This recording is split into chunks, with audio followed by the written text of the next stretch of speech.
মই সাংবাদিক বন্ধুসকল কেনেকৈ এটা গুৰুত্বপূৰ্ণ বিষয় লৈ কিন্তু আমি দুটা নহয়, এটা পেজ হয়, এটা আপোনালোকৰ মাজলৈ আহিছোঁ। নাই নেকি?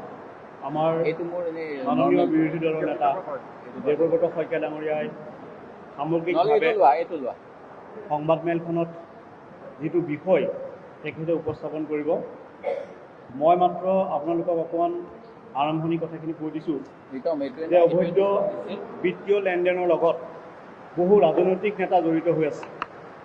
বহু ৰাজনৈতিক নেতাই অসমত যি দীপাংকৰ বৰ্মন, বিশাল ফুকনৰ যি অবৈধ বিত্তীয় লেনদেন সেইবিলাকৰ লগত জড়িত হৈ আছে। তাৰ তথ্য ইতিমধ্যে আমি আনিছোঁ আৰু national stock exchange of India, চমুকৈ NSE যদি কঠোৰ ব্যৱস্থা গ্ৰহণ কৰিলেহেঁতেন তেতিয়াহ'লে এই ট্ৰেডিং কোম্পানীসমূহে অসমৰ মানুহক ঠগিব নোৱাৰিলেহেঁতেন।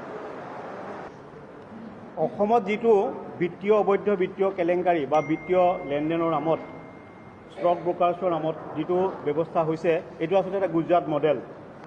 এই গুজৰাট মডেলত আমি যি অভিযোগ পাইছোঁ যে অসমত দীপাংকৰ বৰ্মনকে ধৰি যিমানবোৰে এই ধৰণৰ অবৈধ ব্যৱসায়ৰ যোগেদি বিত্তীয় ব্যৱস্থাৰ বিত্তীয় লেনদেনৰ যোগেদি মানুহক লুটপাট চলালে, অভিযোগ মতে 7,000 কোটি টকা দীপাংকৰ বৰ্মনে যি লুট কৰি পলাই গৈছে, সেই দীপাংকৰ বৰ্মনে গুজৰাটৰ ক্ৰেডিট ব্লু নামৰ কোম্পানীটোৰ লগত যোগাযোগ কৰিছিল আৰু তাৰ পৰাই তেওঁ প্ৰশিক্ষণ লৈছিলে, আমি পোৱা অভিযোগ মতে। এতিয়া কথাটো হ'ল 2021 চনৰ পৰা অসমত এই ফাইনেন্স কোম্পানীবিলাকে এই ধৰণৰ লুণ্ঠনদা চলাই আছে। আপুনি দীপাংকৰ বৰ্মনৰ যিটো কোম্পানী, সেই কোম্পানীটোৰ বিৰুদ্ধে কোনো ধৰণৰ ব্যৱস্থা গ্ৰহণ কৰা কিয় নহ'ল? কি কাৰণে DB ষ্টক ব্ৰকাৰ্ছ লিমিটেডক এতিয়ালৈকে যিজন মেইন মানুহ তেওঁক গ্ৰেপ্তাৰ কৰিব পৰা নাইকিয়া? ED কিয় লগোৱা নাইকিয়া? সেবিৰ কিয় মনে মনে থাকিলে? আৰু এই সমগ্ৰ বিষয়টো চাবলৈ national stock exchange of India, চমুকৈ NSE নামৰ এটা সংস্থা আছিলে, এই সংস্থাটোৱে গুজৰাটত এই ধৰণৰ কেলেংকাৰী হ'বলৈ কিয় দিলে? গুজৰাটত এই কেলেংকাৰীৰ লগত স্মৃতি ইৰাণী, আপোনালোকক এখন ফটো দেখাইছোঁ মই, যে যিকেইজন মেইন অভিযুক্ত আছিলে, যিসকল জেলত আছে এতিয়া, সেইসকল লোকৰ লগত স্মৃতি ইৰাণীৰ ফটো আছে। স্মৃতি ইৰাণী তেওঁলোকক পুৰস্কৃত কৰিছিল। অসমতো তেনেকুৱা ফটো আমাৰ সন্মানীয় বিৰোধী দলৰ নেতা দেৱব্ৰত শইকীয়াই দেখুৱাব যে যোনটো গ্ৰুপে পৃষ্ঠপোষক কৰিছিলে দীপাংকৰ বৰ্মনৰ এই DB ব্ৰকাৰ্ছক, সেই গ্ৰুপে কেনেধৰণে মুখ্যমন্ত্ৰীৰ সাহায্য বুজিলৈ পুঁজি দিছিলে, কেনেধৰণৰ মুখ্যমন্ত্ৰী পৰিয়ালৰ লগত সেই লোকসকল ব্যৱসায়ত জড়িত হৈ আছে, সেই তথ্য আমাৰ হাতত আছে আৰু তাৰ ফটো আমি আপোনালোকক দেখুৱাম। আমি এটা প্ৰেছ ৰিলিজ আপোনালোকক দিম, তাত ডিটেইলছ কথাখিনি থাকিব যে 1992 চনতেই যিটো DB ইণ্টাৰনেশ্যনেল গঠন হৈছিলে, দীপাংকৰ বৰ্মনে প্ৰায় 23,000 লোকক এতিয়ালৈকে লুণ্ঠন কৰিছে। এই 23,000 লোকক যে লুণ্ঠন কৰিলে, অসমৰ চোৱাংচোৱা, অসম আৰক্ষী, সেবি, এই সংস্থাবিলাক কি কাৰণে সক্ৰিয় নহ'লে? তাৰ মানে দক্ষ মুখ্যমন্ত্ৰী বুলি কৈ থকা হিমন্ত বিশ্ব শৰ্মাৰ চোৱাংচোৱাৰ লগত DB ইণ্টাৰনেশ্যনেলৰ মানুহ জড়িত নেকি? দীপাংকৰ বৰ্মনে কাক কাক মেনেজ কৰিছিল? সেই প্ৰশ্নবিলাক আহিব আৰু এই বিষয়ে স্পষ্ট কৰি মুখ্যমন্ত্ৰীয়ে জনাব লাগে কি কাৰণে দীপাংকৰ বৰ্মনক এতিয়ালৈকে গ্ৰেপ্তাৰ কৰিব পৰা নাই। দীপাংকৰ বৰ্মনৰ লগত ডাঙৰ ডাঙৰ ব্যৱসায়ী জড়িত হৈ আছে, দীপাংকৰ বৰ্মনৰ লগত ডাঙৰ ডাঙৰ পলিটিচিয়ান জড়িত হৈ আছে।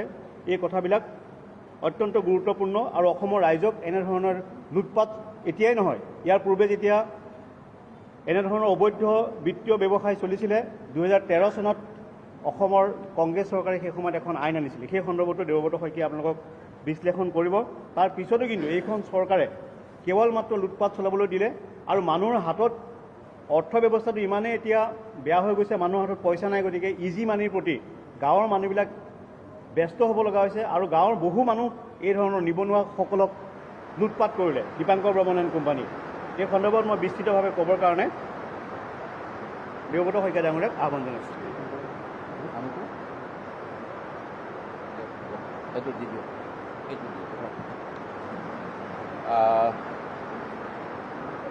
আমাৰ বেদব্ৰত বৰা ডাঙৰীয়াই আপোনালোকক গোটেইখিনি কথা কৈছে।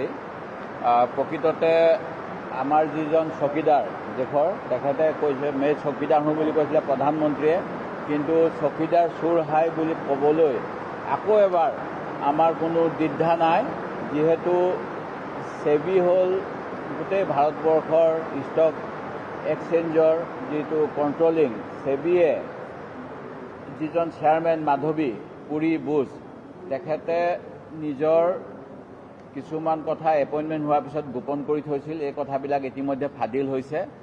অফশ্ব'ৰ কোম্পানী আৰু আদানীৰ সম্পৰ্কীয় মানুহৰ কোম্পানীত তেওঁৰ ইনভেষ্টমেণ্ট আছিল আৰু ছেবিৰ চেয়াৰমেন হোৱাৰ পিছত তেখেতে সেই কোম্পানীৰ পৰা নিজৰ যিখিনি শ্বেয়াৰ সেইখিনি অব্যাহতি দিয়া নাছিল।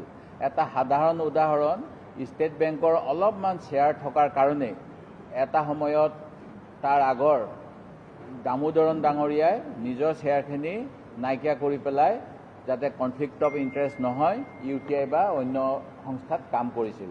এই কথা আপোনালোকে অকণমান খুচৰিলে গম পাব। কিন্তু এই ভদ্ৰ মহিলাগৰাকীয়ে, মই ভদ্ৰ মহিলা বুলিয়ে ক'ম, ICICI বেংকৰ পৰাও কৈছে যে ৰিটায়াৰমেণ্ট বেনিফিট, কিন্তু ৰিটায়াৰমেণ্ট বেনিফিট আমি জানো এটা ছেটেলমেণ্ট হয়, একেবাৰতে হয়। কিন্তু তেওঁ ছেবিৰ পৰা কাম কৰি থকা অৱস্থাতো ৰিটায়াৰমেণ্ট বেনিফিটৰ নামত বহুত টকা লৈ আছিল, দুটা ফালৰ পৰা দৰমহা লৈ আছিল আৰু তেখেতে স্পষ্টীকৰণ দিয়া নাই। ICICI বেংকেহে নিজৰ যাতে শ্বেয়াৰৰ মাৰ নাখায় তাৰ বাবে স্পষ্টীকৰণ দি তৎ পোৱা নাই। এতিয়া গোটেই ঘটনাবিলাক বেদব্ৰত বৰা ডাঙৰীয়াই কৈছে কেনেকৈ 2018 চনৰ পৰাই গুজৰাটত এনেকুৱা পঞ্জী স্কেম হৈ আছিল। আমাৰ অসমতো ৰ'জ ভেলী, সাৰদা আৰু অন্যান্য বিভিন্ন কোম্পানীৰ কথা জানে, কেনেকৈ সাধাৰণ জনতাক সেই সময়ত লুণ্ঠন কৰা হৈছিল আৰু এই লুণ্ঠনৰ পৰা যাতে অসমৰ ৰাইজক পৰিত্ৰাণ দিব পাৰি তাৰ বাবে দ্য আছাম গেজেট যোগে এখন 2013 চনত 11 নম্বৰ আইন অনা হৈছিল, the Assam protection of interest of depositors in financial establishments amendment act 2013। এই আইন এখন আমাৰ আছেই। মুখ্যমন্ত্ৰী মহোদয় সততে বিভিন্ন আইনৰ অভাৱ, নতুন আইন আনিম এইবিলাক কথা কৈ থাকে, কিন্তু পুৰণা আইনখন এনফৰ্চ কৰিবলৈ কিয় তেখেতসকলৰ সাহস নহয় যাতে সাধাৰণ জনতাক লুণ্ঠনৰ পৰা ৰক্ষা কৰিব পাৰি।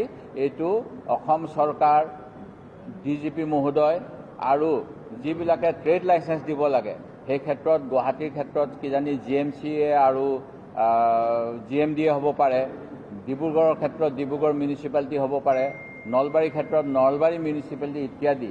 তেওঁলোকে সাধাৰণ পাণঅলা, ছাইঅলা যদি মানে ভেণ্ডিং জোনত নাথাকে তেওঁলোকক হাৰাশাস্তি কৰা আপোনালোকে দেখে, পুলিচে অত্যাচাৰ কৰা দেখে আৰু ফাইন কেনেকৈ লগাই দেখে।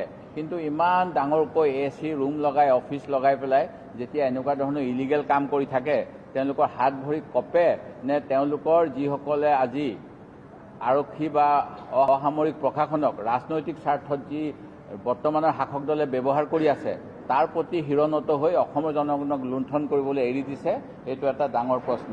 মই যিখন আইনৰ কথা কৈছোঁ এই আইনখনত যিসকল কোনোবাই যদি প্ৰথমেই যদি এনেকুৱা এষ্টাব্লিছমেণ্ট খুলিব বিচাৰে তেওঁলোকে ডেপুটি কমিশ্যনাৰৰ লগত আৰু লোকেল মিউনিচিপালিটিৰ পৰা পাৰ্মিশ্যন ল'ব লাগে বুলি স্পষ্টকৈ উল্লেখ আছে। মেণ্ডেটৰী ডিছক্ল'জাৰ যিটো হ'ল section insertion of new section 5A, before starting operation in the state of Assam every financial establishment shall intimate the deputy commissioner. DCক গোটেই কি কৰিব বিচাৰিছে, কি কৰিব বিচৰা নাই, কাৰণ তেওঁ মুখ্যমন্ত্ৰীয়েতো বিধায়কসকলকো মুখ্যমন্ত্ৰী হ'ব বুলি কয় নিজৰ সমষ্টিৰ, তেতিয়াহ'লে DC সকলো তেওঁলোকক মানে যথেষ্ট ক্ষমতা দিছে, DC সকলক সকলো কাম কৰিবলৈ দিয়ে। তেতিয়াহ'লে এইটো কি চৰকাৰী নিৰ্দেশ আছিল নেকি দিছপুৰৰ পৰা যে এনেকুৱা অসমীয়া মানুহবিলাকক নিজৰ যিটো কষ্ট উপাৰ্জিত পইচা এই পইচাখিনি লুণ্ঠন কৰিবলৈ কিছুমান প্ৰতিষ্ঠানক তেওঁলোকে সুযোগ দিব। নো অবজেকশ্যন চাৰ্টিফিকেট দিবলগীয়া হ'লে